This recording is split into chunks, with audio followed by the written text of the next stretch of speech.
Haleluya, haleluya. Puji Tuhan. Apa kabar saudara-saudara yang dikasih dan diberkati oleh Tuhan? Kita bertemu kembali dalam PBT atau Penuai Bible Teaching. Bagaimana kita memiliki karakter yang sama seperti apa yang Yesus miliki, kita juga pasti akan menerima hal itu.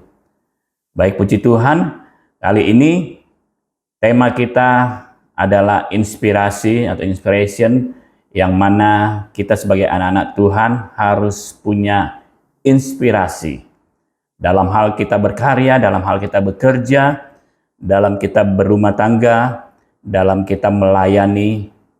Tentunya sebagai anak-anak Tuhan, ini adalah harta rohani yang Tuhan Yesus berikan dalam setiap kehidupan kita. Inspirasi itu adalah dorongan mental spontan yang itu akan memicu setiap ide-ide, ya, kreativitas yang ada. Bahkan dalam misi sekolah penuai, disinilah yang diperlukan juga kreativitas dalam kita mengajar sebagai guru khususnya. Pentingnya kita memiliki suatu ide bagaimana cara kita mengajar anak didik kita yang Tuhan Yesus percayakan dalam kehidupan kita. Ketika kita memiliki pengetahuan, ketika juga memiliki inspirasi, tentunya inspirasi itu dari Tuhan, bukan dari dunia ini. Karena inspirasi dari Tuhan itu adalah hal yang luar biasa, membuat kehidupan kita bergairah, bahkan orang lain juga dapat melihat karakter Yesus itu dalam kehidupan kita, dalam setiap inspirasi kita, saudara-saudara. Mari kita buka satu ayat yang terdapat di dalam Yohanes 16 ayat 13. Yohanes pasal 16 ayat 13, demikian firman Tuhan. Tetapi apabila Ia datang, yaitu Roh kebenaran, Ia akan memimpin kamu ke dalam seluruh kebenaran. Sebab Ia tidak akan berkata-kata dari dirinya sendiri, tetapi segala sesuatu yang didengarnya, itulah yang akan dikatakannya. Dan Ia akan memberitakan kepadamu hal-hal yang akan datang. Jadi saudara, kita sebagai guru tentunya senjata utama kita adalah bagaimana cara kita menyampaikan sesuatu, bagaimana cara kita berkata-kata, dan kata-kata itu memiliki kuasa. Dalam firman Tuhan dikatakan, apabila Ia datang, yaitu Roh kebenaran. Ya, kebenaran tidak lain ada di dalam firman Tuhan. Dan firman Tuhan itu adalah Yesus sendiri. Dan ini tidak bisa dipungkiri bahwa firman Tuhan itu adalah Yesus sendiri yang diam di antara kita. Yang dalam kehidupan Yesus, dalam sifat-sifat Yesus, dalam karakter Yesus, itu juga dapat dimiliki oleh anak-anak Tuhan yang mau menerima firman Tuhan. Bahkan di situ dikatakan Ia akan memimpin kamu ke dalam seluruh kebenaran. Jadi setiap kehidupan manusia, orang percaya kepada Tuhan, pasti kehidupannya, tingkah lakunya, perkataannya, perbuatannya selalu dipimpin oleh kebenaran. Saudara, dunia haus akan kebenaran. Tapi ketika ia memiliki Yesus yang adalah sumber segala-galanya, yang adalah kebenaran itu sendiri, pasti dia akan memperoleh inspirasi juga. Apa yang didapati oleh Yesus juga tentunya juga diperoleh dari anak-anak Tuhan. Sebab Ia akan berkata-kata dari dirinya sendiri. Ya, Ia memimpin kamu ke dalam seluruh kebenaran.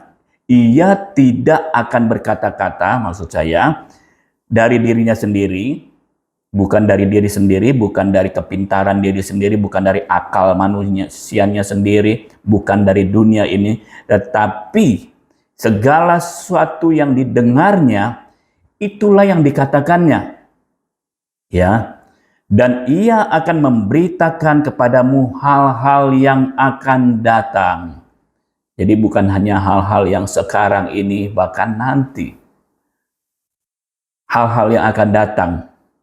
Dia akan memberitakan, dia akan menyampaikan segala sesuatu, akan terbuka ya ketika ia memiliki kebenaran itu sendiri. Jadi saudara, kita perlu roh kebenaran. Ketika manusia diciptakan oleh Allah, ya, manusia dibentuk, ya, diciptakan. Tetapi ada hal yang harus Allah berikan kepada manusia supaya mereka hidup, yaitu nafas Allah. Nafas Allah adalah roh Allah sendiri.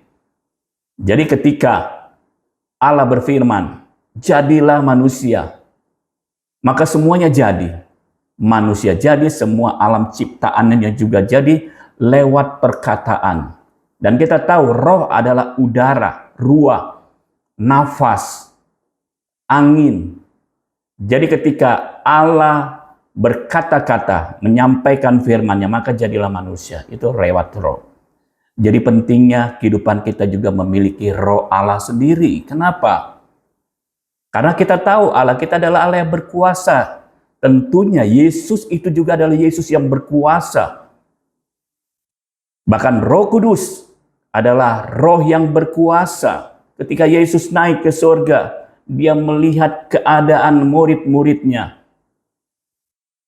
Ya, dia tidak mau murid-muridnya binasa, tetapi dia minta kepada Bapa untuk memberikan penolong yang lain. Tidak lain adalah Roh Kudus.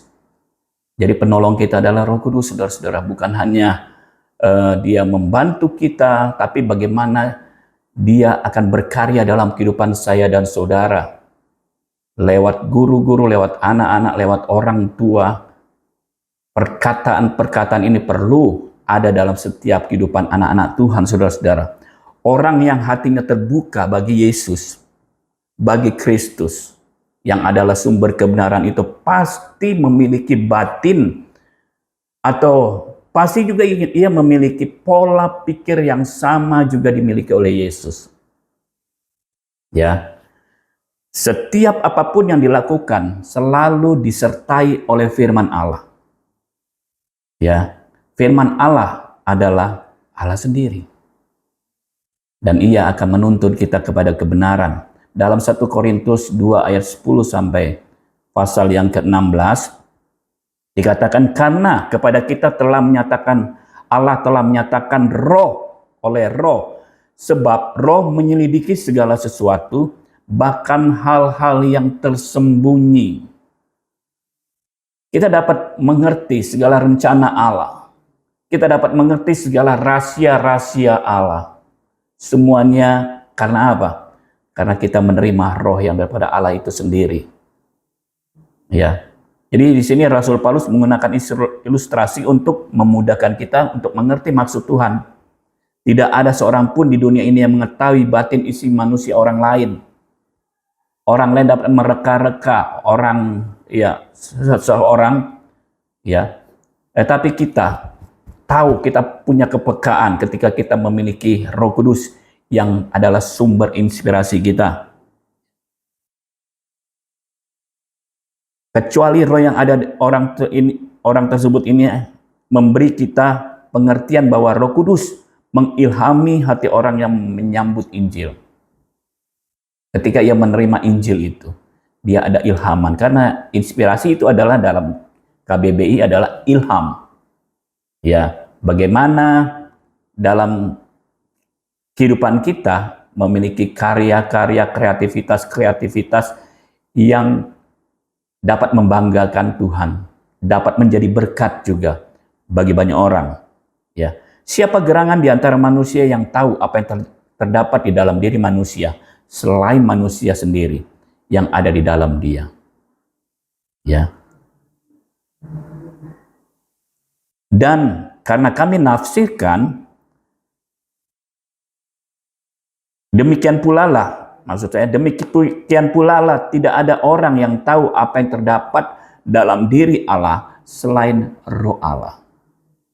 Jadi saudara, ketika saudara menerima roh Allah, saudara tahu apa maksud dan rencana Tuhan.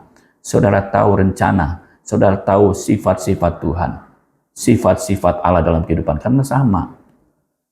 Roh yang Allah miliki itu juga roh yang ada dalam kehidupan kita ketika kita terima Dia.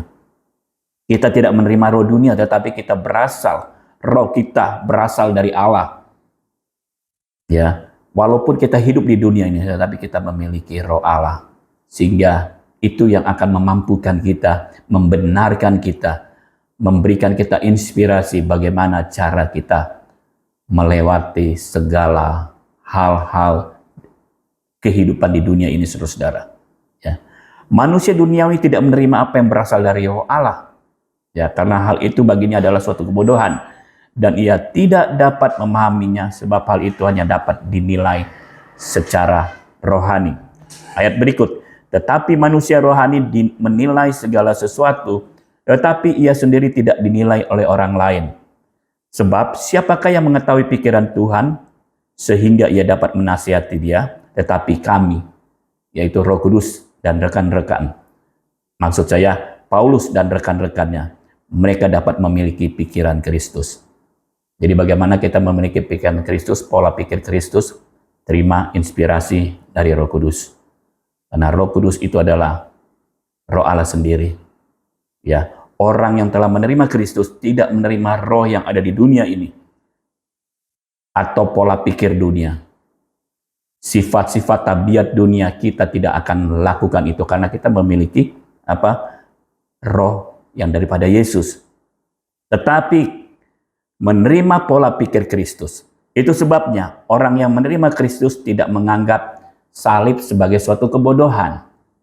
Tapi ketika kita memiliki pola pikir Kristus, lah salib itu ada sebagai kemenangan sebagai orang-orang percaya.